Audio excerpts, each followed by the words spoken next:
जय सिया राम। तो कल तक हमने अपने प्यारे कथा रसिक श्री सीता राम जी को श्रवण कराया कि कैसे श्री राम हर्षदास जी महाराज के कीर्तन अद्भुत होते थे।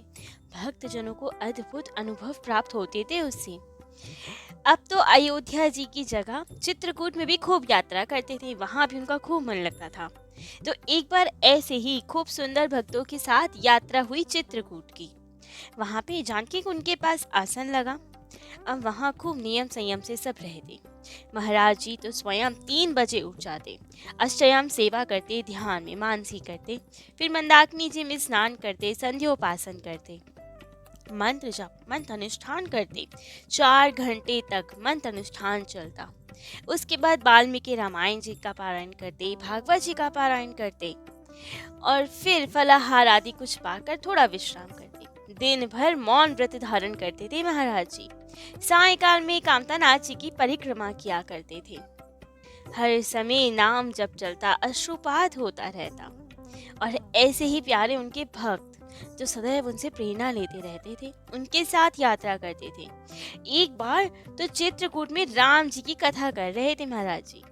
तभी जैसे ही कथा में हनुमान जी की वंदना हुई, कथा चालू होने ही वाली थी, थोड़ी सी ही हुई थी, तभी एक बहुत विशालकाय वानर आ गया और वहीं संतों के बीच में आके बहुत शांत भाव से बैठ गया।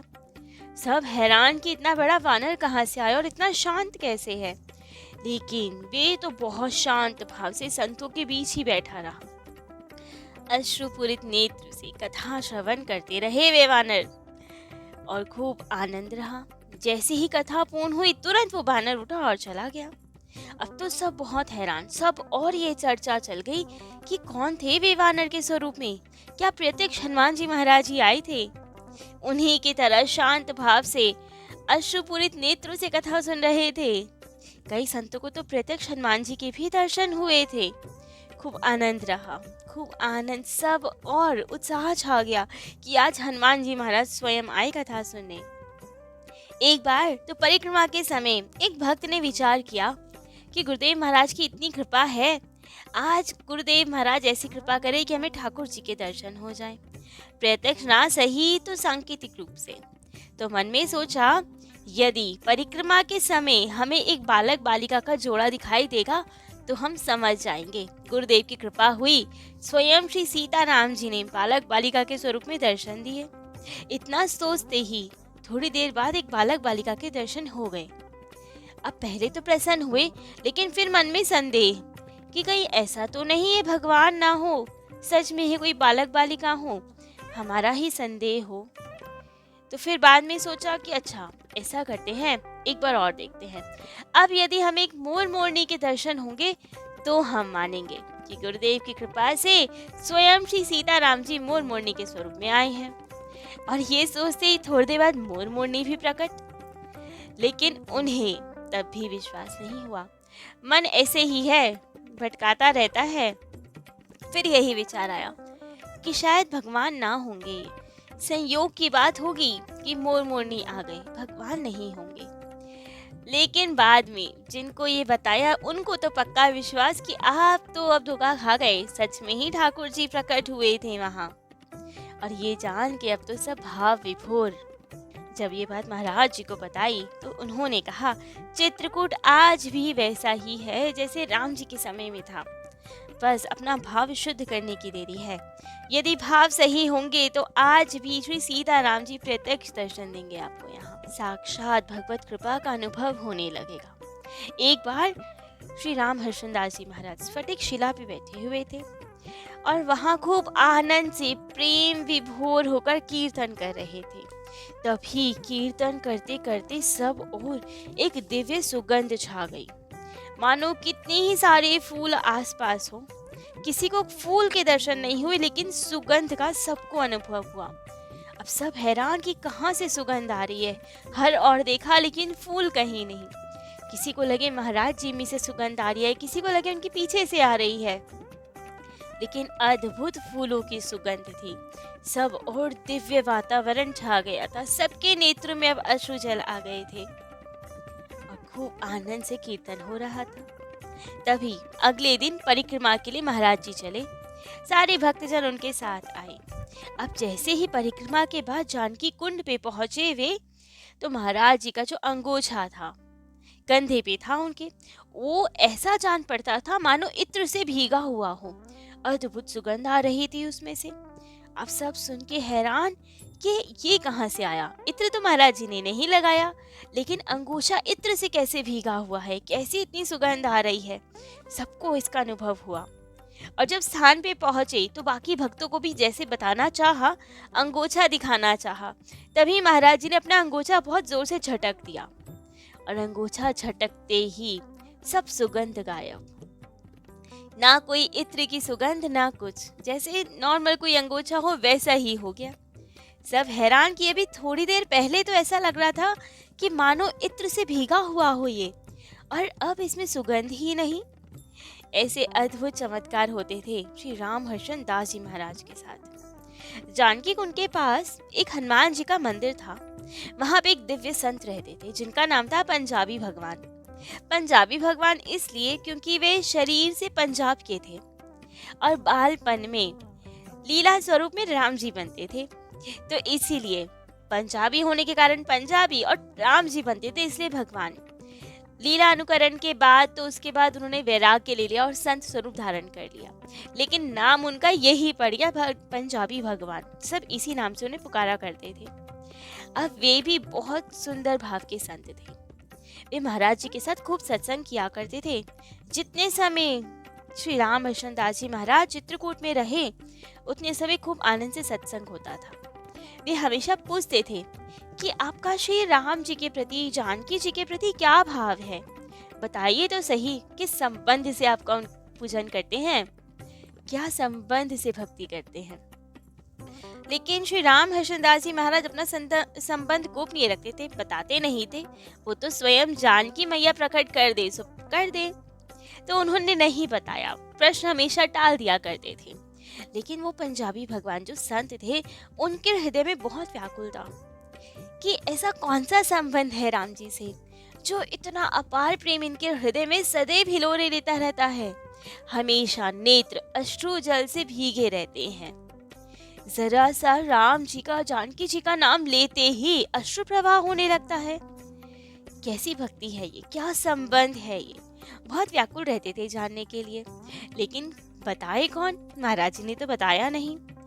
एक बार वही संत पंजाबी भगवान श्री कामतानाथ जी की, कामतगिरी जी की परिक्रमा कर रहे थे और मन में एक चिंतन केवल श्री राम हर्षण दास जी महाराज का कि ऐसी क्या भक्ति है उनकी, क्या संबंध है श्री सीताराम जी से जो हमेशा नेत्र सजल रहते हैं।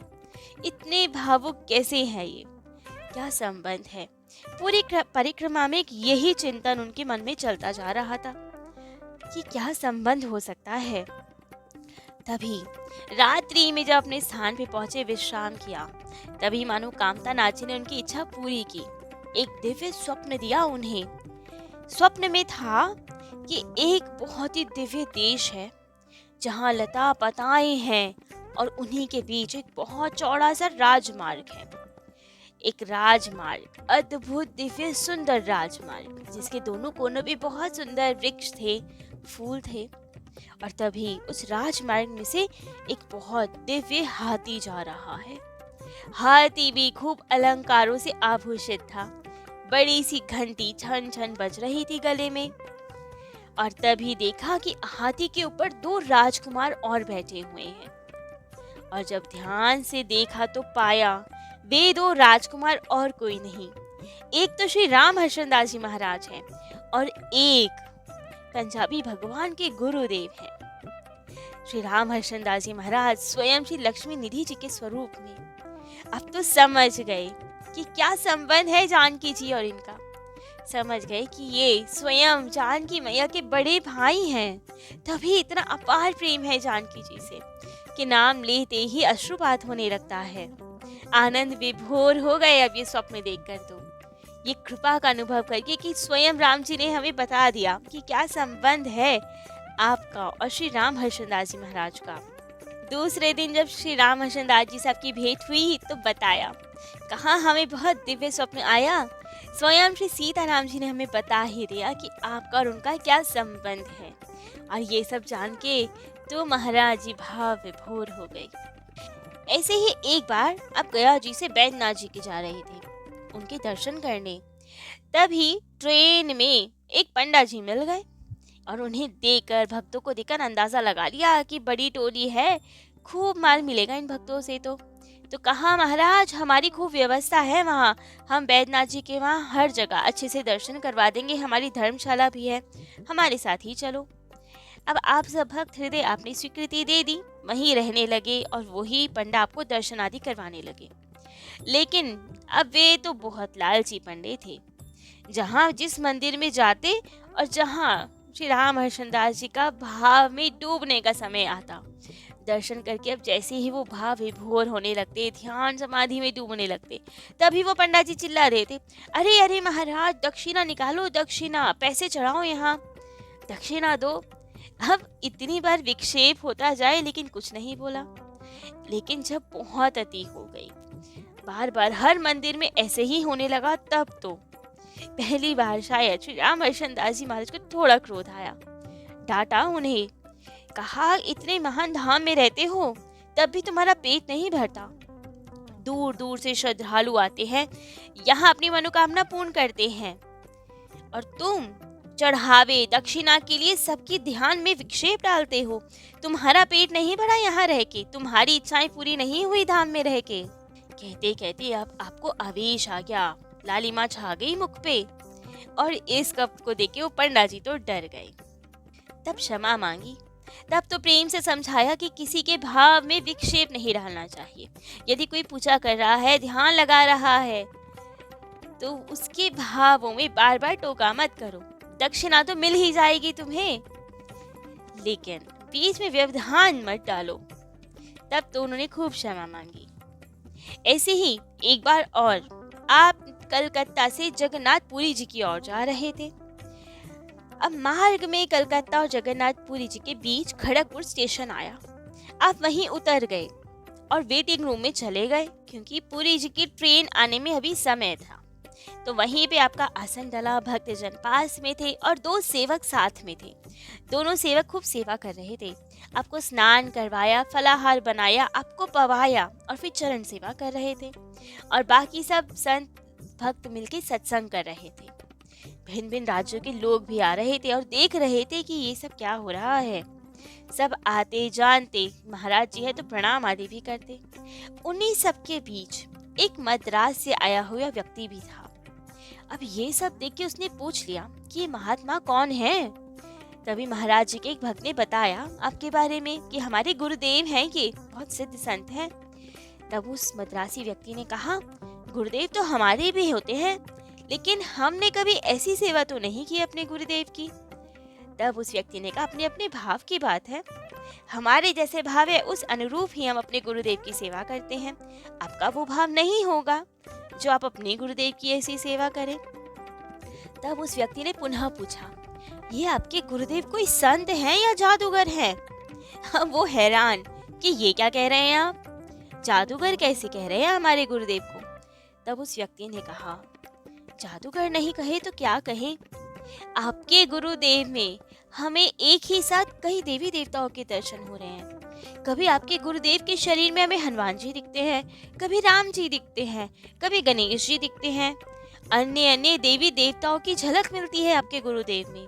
तभी हमने पूछा कौन है ये। तब तो वो भक्त भाव विभोर हो गया, कहा कि दिव्य संत है, सिद्ध संत है हमारे गुरुदेव, और आपके भाव भी प्रबल है शायद, इसीलिए आपके भावानुसार अलग अलग देवी देवताओं के आपको दर्शन हो रहे हैं हमारे गुरुदेव में। तब उन्होंने गुरुदेव से श्री राम हर्षदास जी महाराज से कुछ सत्संग करना चाहा, लेकिन उस वक्त महाराज जी मौन अवस्था में थे, इसलिए वार्ता तो नहीं हो पाई। बस वे मद्रासी व्यक्ति प्रणाम करके आगे की ओर चला गया। अब जब पुरी की ट्रेन आई, महाराज जी चढ़े और जल्दी ही पहुंच गए जगन्नाथपुरी जी। वहीं पे छोटा छत्ता आश्रम में आपका आसन डला। वहाँ के महंत थे श्री गंगादास जी महाराज, वो भी बहुत दिव्य सुंदर संत थे। खूब व्यवस्था की उन्होंने और खूब विश्राम आदि सबकी व्यवस्था की। महाराज जी ने विश्राम किया और 6 बजे के करीब फिर चल दिए जगन्नाथ जी के दर्शन करने के लिए। दर्शन करते ही सात्विक भाव उदय होने लगे। अष्ट सात्विक विकार, अश्रु, कंप, कुल, सर्प सबको प्रत्यक्ष दिखने लगे। प्रेम विभोर अवस्था होने लगी। जैसे कभी चैतन्य महाप्रभु की हुआ करती थी, वैसे ही आज आपकी होने लगी। रो रहे थे आप, अश्रु बहे जा रहे थे, अविरल धारा बह रही थी अश्रु की। कह रहे थे, धन्य हो प्रभु, धन्य हो प्रभु, धन्य हो। जमीन पे लौट रहे थे, कभी रो रहे थे, कभी चिल्ला रहे थे। ऐसे भाव जग रहे थे आपके। पट खुलने में अभी समय था, तो इसीलिए आप जगमोहन में आके बैठ गए और वहां पे चरणामृत लिया। पुजारी जी ने भी चरणामृत दिया आपको। और तभी समय था तो ये जान के कीर्तन प्रारंभ हुआ। कीर्तन करते करते तो भावावेश और बढ़ने लगा, अश्रुधार और बढ़ने लगी, रोमांच हो गया आपको। धीरे धीरे मूर्छा आने लगी। अब तो सेवक सचेत हो गए, आसपास आके खड़े हो गए कि कहीं महाराज जी गिर ना जाए मूर्छित होकर। लेकिन हुआ ऐसा ही, इतना भावावेश बढ़ा कि आप मूर्छित हो गए। जैसे तैसे भक्तों ने पकड़ा, संभाला आपको। लेकिन क्या करे, अब अपरिचित जगह थी, कहाँ से जल लाए क्या लाए कुछ नहीं पता। तभी एक सांवरा सलोना प्यारा सा मनमोहन सा बालक 6-7 वर्ष का आया और कहा कि अरे महाराज जी मूर्छित हो गए हैं, जल छिड़को इनके मुख पे, मुंह धो इनका। तब सबने कहा हमें पता नहीं कहाँ से जल मिलेगा, कहाँ से पात्र लाएं, हमें तो ये जगह के बारे में कुछ नहीं पता। तभी वे बालक दौड़ के गया और तुरंत जाने कहाँ से, जबकि कुछ दिख नहीं रहा था उधर, तो कहाँ से एक साधु शाही बढ़िया सा पात्र लोटा ले आया, उसमें जल भर के लाया। जल छिड़का गया, पर महाराज जी की मूर्छा दूर ही ना हो। तब बालक ने स्वयं उनका मुंह पोंछा, आंसू पोंछे, लेकिन तभी मूर्छा दूर ही ना हो। इतने में ही पट खुलने का समय हो गया। पट खुल गई तो भीड़ आ गई। अब भीड़ आई तो सब भक्त घबराए। पुलिस वालों का ध्यान गया, कहा कि क्या हो गया इन्हें, चिंता मत करो सब ठीक हो जाएगा, हवा में लेके जाओ। पुलिस वालों की सहायता से अब उन्हें कोने में हवा में ले गए, लेकिन सब प्रयास करके हार गए। महाराज जी की मूर्छा दूर ही ना हो। नाड़ी ढूंढी गई, नाड़ी भी ना मिले। लेकिन भक्तजन कहे नहीं नहीं, महाराज जी स्वस्थ हैं, शरीर नहीं छोड़ा है, केवल मूर्छित हुए हैं। लेकिन समझ नहीं आ रहा कि मूर्छा दूर कैसे हो, आज क्या हो गया। खूब कीर्तन किया गया, अन्यथा कीर्तन से तो मूर्छा दूर हो जाती थी, आज वो भी दूर नहीं हो रही। अब तो सब भक्त बहुत घबरा गए। तब तो वे बालक आया, महाराज जी के सिर पे हाथ फेरा और कान में कहा, स्वामी जी आपके भक्त अब घबरा रहे हैं, अधीर हो रहे हैं, अब जग जाइए। अब जब कान में ये मीठी वाणी पड़ी, तैसे ही श्री राम हर्षदास जी महाराज की मूर्छा दूर हो गई। मूर्छा टूटते ही, हाँ रघुनंदन, हाँ प्यारे, कहाँ हो तुम, ऐसे कह के रोने लगे, सिर पीटने लगे, छाती पीटने लगे, भूमि पर लौटने लगे, खूब रुदन करने लगे। जैसे तैसे उन्हें संभाला गया। कहा कि आरती हो रही है महाराज, चलिए आरती देखते हैं, लेकिन उनसे तो चला ही ना जाए। तब बालक ने कहा, दोनों कंधों का सहारा लगाओ, 2 सेवक जाओ, ठीक से पकड़ के लेके जाओ, ऐसे नहीं चल पाएंगे ये। जैसे तैसे उन्हें ले जाया गया, आरती के दर्शन कराए गए, लेकिन तब भी ज्यादा देर खड़े नहीं हो पाए, शरीर शिथिल हो रहा था विरह में। तो तुरंत बैठा दिया गया उन्हें। वहीं बैठे बैठे प्रसादी, माला, चंदन प्राप्त हुआ। लेकिन अब एक नई जिद आ गई, एक नया हट महाराज जी का। जैसे कोई छोटा बालक हट करे, ऐसे हट करने लगे कि हमें तो प्रसाद पाना है, हमें प्रसाद चाहिए। एक सेवक गया भी पूछने, लेकिन पुजारी जी ने कहा अभी तो भोग ही नहीं लगा, प्रसाद कैसे दे दें। वापस आ गया वो, लेकिन महाराज जी यहाँ माने ही ना, नहीं हमें तो अभी प्रसाद चाहिए, अभी प्रसाद पाना है। क्या करे, अब कैसे संभाले महाराज जी को। तभी वो बालक फिर से प्रकट हुआ, जाने कहाँ से आ गया फिर से, और कहा ठीक है अभी प्रसाद लाते हैं, चिंता मत करो। और दौड़ते हुए गर्भगृह की ओर गया, और कुछ ही क्षण में, बहुत ही जल्दी, तुरंत आया, हाथ में खूब सारा प्रसाद, मिठाई आदि लेके, और महाराज जी को बहुत प्रेम से अपने हाथों से पवाया। तब जाके महाराज जी की वो हट बंद हुई। प्रसाद पाते ही अब तो खूब रुदन पड़ा। उस बालक के चरण पकड़ लिए, कहा आप ही मेरे प्यारे हो, आप ही जगन्नाथ हो, आप ही मेरे राम हो। जब इतना रुदन हुआ, चरण ही नहीं छोड़ा, तब तो बालक गंभीर हो गया। गंभीर स्वर में कहा, आपको प्रेमा भक्ति प्राप्त है, चिंता ना करिए। और इतना सुन के तब महाराज जी संभले थोड़े से, क्योंकि स्वयं भगवान ही थे वे, स्वयं हमारे राम जी ही थे, जो अपने इन प्यारे भक्त को संभालने के लिए बालक स्वरूप में आए थे। फिर भगवान जी ने स्वयं श्री राम हर्षदास जी महाराज को समस्त मंदिर दिखाया, लक्ष्मी जी की ओर करके बोला, देखो भगवान की घरवाली हैं ये। और फिर जितने भी देवी देवता वहां विराजित थे सबका परिचय दिया और स्वयं उनको सिंह द्वार तक छोड़ने आए। और बाद में कहा, आप लोग जाइए, हम बाद में आएंगे। भक्तों ने पूछा, लेकिन आप अपना परिचय तो बताइए, आप कौन हैं?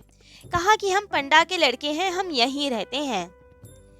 अब इतनी देर में वो भक्तजन कुछ और पूछ पाते, कुछ ध्यान दे पाते उन पर, तभी तो देखा वो बालक अंतर ध्यान।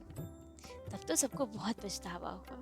तब कहीं जाके सबको समझ में आया कि ये स्वयं भगवान जी थे, जो गुरुदेव महाराज के प्रेम के वशीभूत होकर आए थे और हम उन्हें ना पहचान पाए।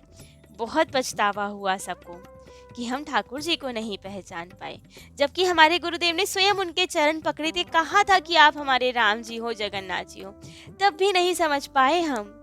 अब बहुत पछता रहे हैं। तो ऐसी अद्भुत लीला होती थी श्री राम हर्षदास जी महाराज के साथ। तो अब तो ठाकुर जी अंतर्ध्यान हो गए, लेकिन आगे और क्या क्या लीलाएं करते हैं भगवान जी श्री राम हर्षदास जी महाराज के साथ। जानकी मैया कैसे सबको बता देती हैं कि ये हमारे बड़े भाई हैं। ये सब हम अपने प्यारे कथा रसिक श्री सीताराम जी को कल श्रवण कराएंगे। आज के लिए इतना ही। जय जय श्री सीताराम।